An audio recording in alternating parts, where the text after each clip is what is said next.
This might be a little all over the place than the usual videos, but it's because I'm like going on a whim, but also I have like some notes to go off of, not necessarily like a script, but like talking points on stuff, just because my memory goes all over the place sometimes. But anyway, I want to talk about the economy. So the economy is a very complicated subject, and only recently is when I started kind of like really honing in and like looking at it and noticing things and seeing the unfairness. A lot of my information, or a lot of the stuff that I'm going to be referring to, is going to come from this documentary with Robert Reich. He was the Secretary of Labor during Bill Clinton's first presidency, when he first got elected, the first time. The documentary is called Inequality for All. It's from 2013, and he talks about the economy post 2008 economic crash. So I want to start off by like highlighting the blatant like inequality within our economics and how it started. So there was a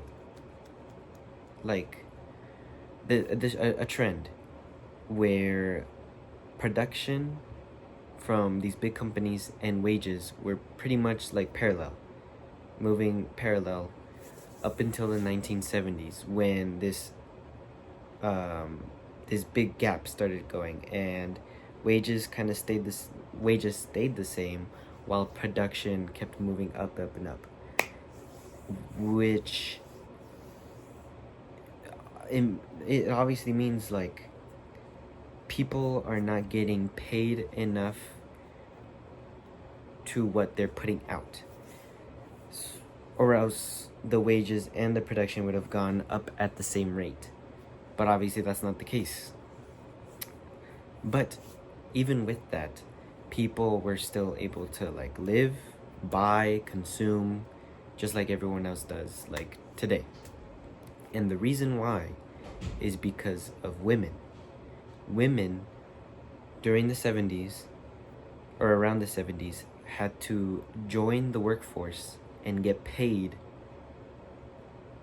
for work in order to be able to provide for their families, to pay off their bills, buy their groceries, all their basic needs.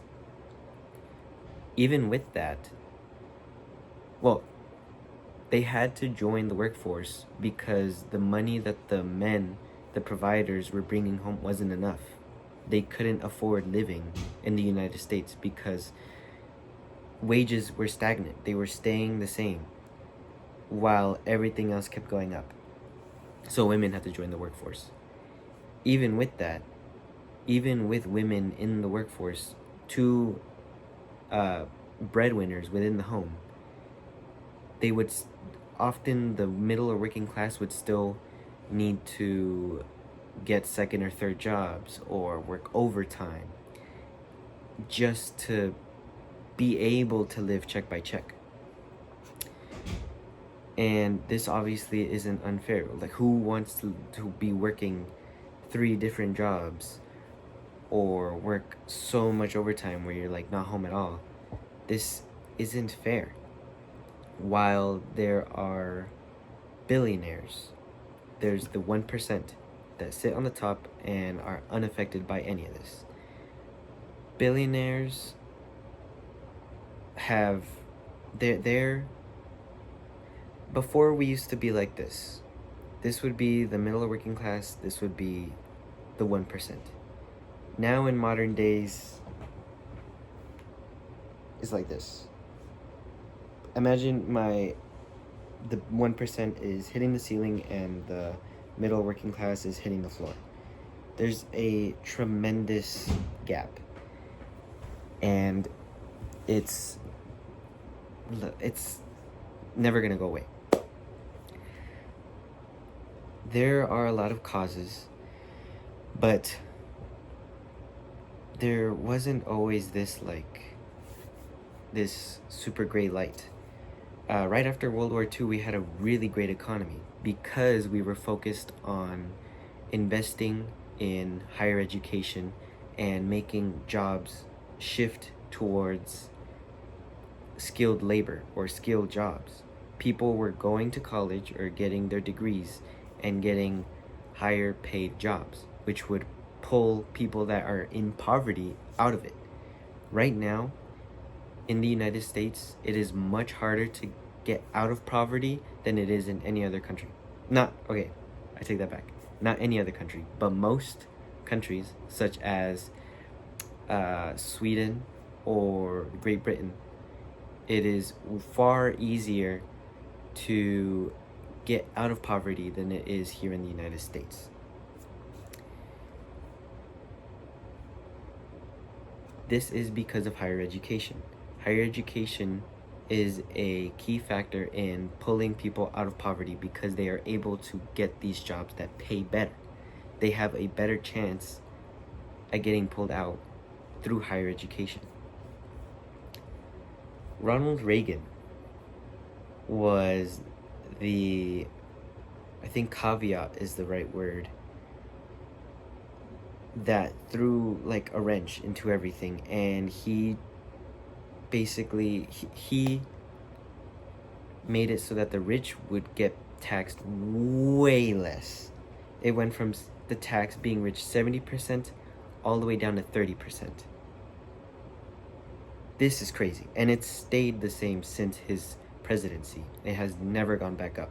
And anytime there's any talk about it going back up, people are quick to say that it's communism or socialism, when it's not.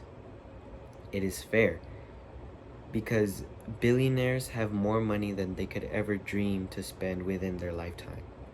Their money isn't being circulated back into the economy. It is not being put back into society to benefit everyone else. What we need to do to help our society, sure, have the ability to be rich, but what is the point of being so rich that you have more money than you can possibly think of what to do with? We need to tax the rich and invest those taxes back into the middle class and actually have the ability to bring people out of poverty.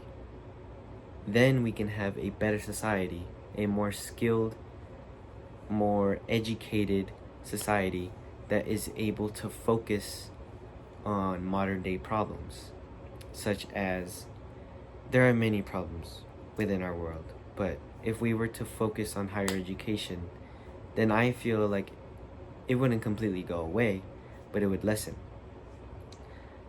Homelessness wouldn't be a huge issue. Poverty, famine, these wouldn't be issues if we had people able to have better access to higher education and get those higher paying jobs. I want to close off by saying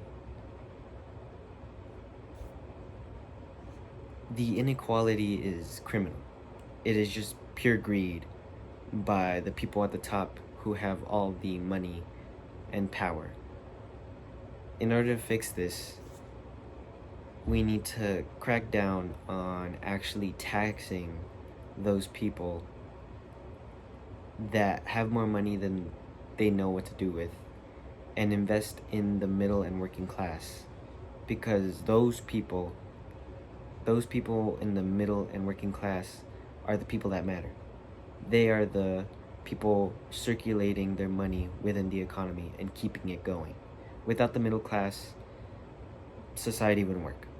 So we need to focus and invest in the middle and working class. Thank you.